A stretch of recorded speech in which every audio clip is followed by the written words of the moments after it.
I mean, honestly, I couldn't give two shits if the guy's name is Jose, Alex, Pepe, Panchito, Nacho Libre, Chachito, Cholito, Paposito, or whatever. I'm just saying he shouldn't be acting like a little bitch. That's all. I thought Mexicans were supposed to be tough. This guy's been crying like a little bitch for a week. What's going on, everybody? Welcome back to the channel. Hope all's good wherever you are. A full video for you. President number 48, J.D. Vance, was on Meet the Press. We're going to take a look at that. Ted Cruz just this morning talking about Iran on Fox. We have Tom Homan, Chris Cuomo, Stephen A. Smith, and Jessica Tarlov proving once again that she's a complete moron.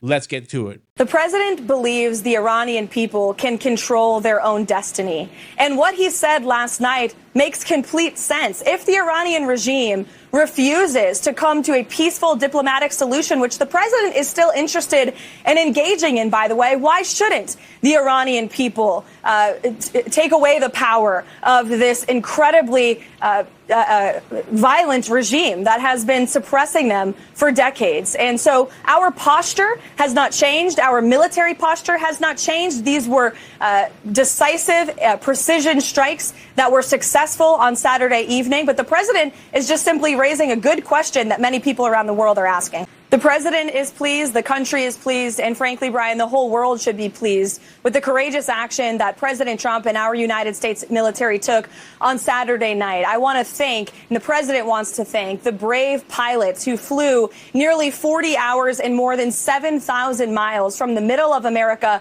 to the Middle East to conduct this highly successful and complex precision strikes on Iran's nuclear facilities. This is an operation that presidents of the past have dreamed about, but no president had the guts to actually do it. But President Trump did, to take away this imminent threat, not just to the state of Israel, but to the United States and the rest of the world. So the country is a safer place today because of the president's bold action, and he has prevented a nuclear conflict. He has prevented a rogue radical regime from obtaining a nuclear bomb and threatening our people. We did make bipartisan calls. Thomas Massie and the Democrats, he should be a Democrat because he's more aligned with them than with the Republican Party. We're given notice. The White House made calls to congressional leadership. They were bipartisan calls. In fact, Hakeem Jeffries couldn't be reached. We tried him before the strike, and he didn't pick up the phone, but he was briefed after, as well as Chuck Schumer was briefed prior to the strike. So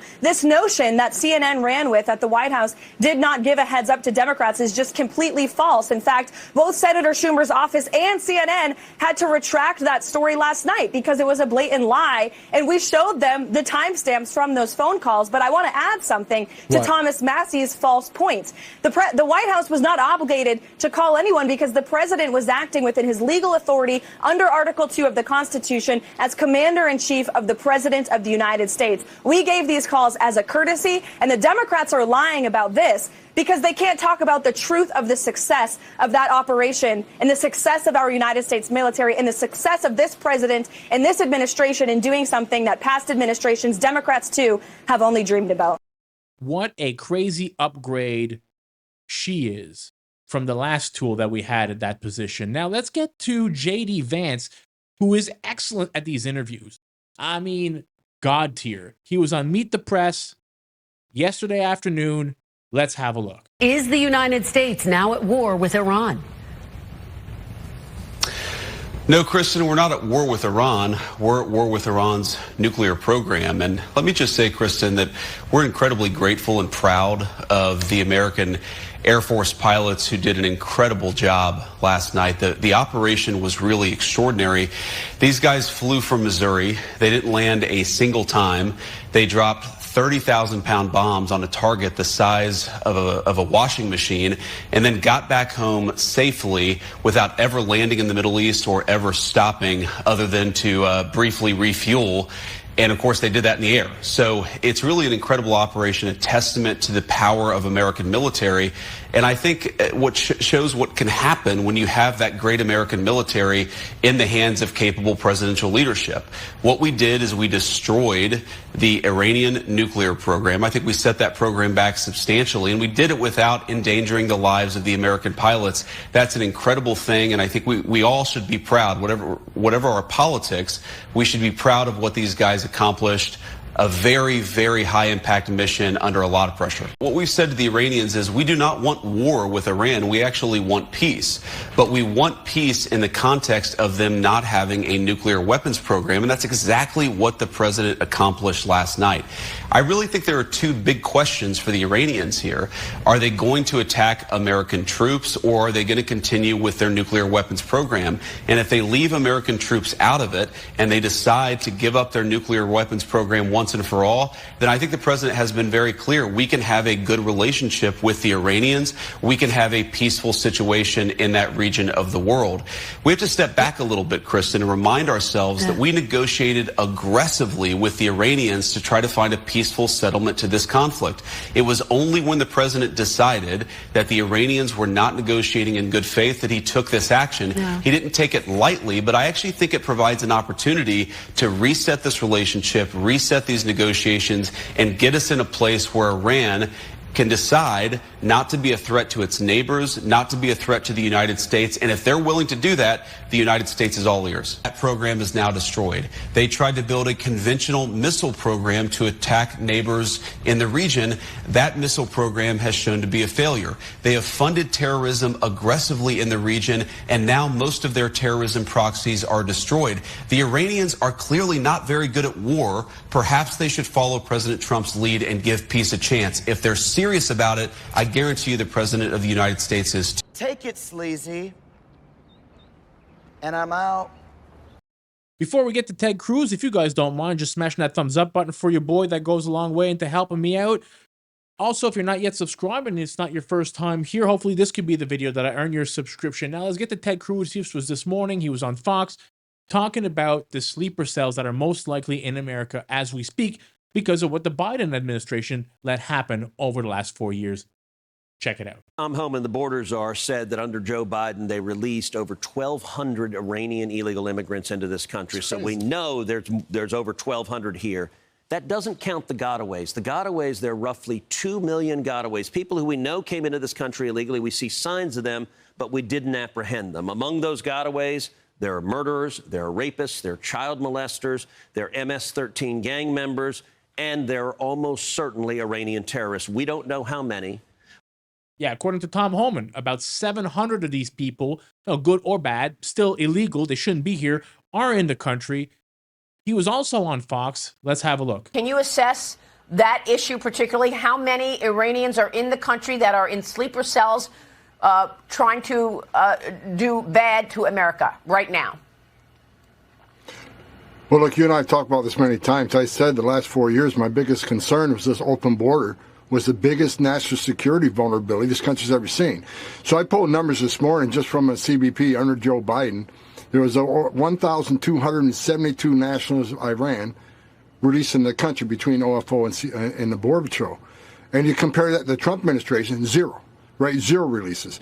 And right now, because of President Trump's leadership, we have the most secure border in my lifetime, most secure border in the history of this nation. So we have a secure border. That was President Trump's big win on securing this nation. So we're not releasing people in this country. Special interest aliens aren't crossing that border undetected. But under Joe Biden, we had over 10 million people cross that border. But my biggest concern from day one, beyond the fentanyl, beyond the sex trafficking women and children, were the 2 million known gotaways. Over 2 million people crossed that border.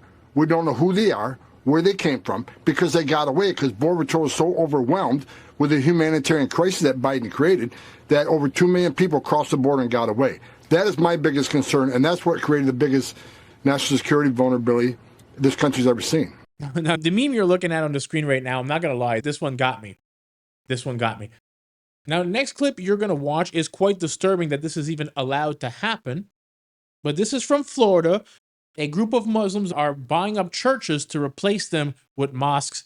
Have a listen at this craziness. We are buying these churches. We bought 3 churches so far, converted them to masjids, and now we have 1 we are buying with a school to make it, because we have to serve the same people.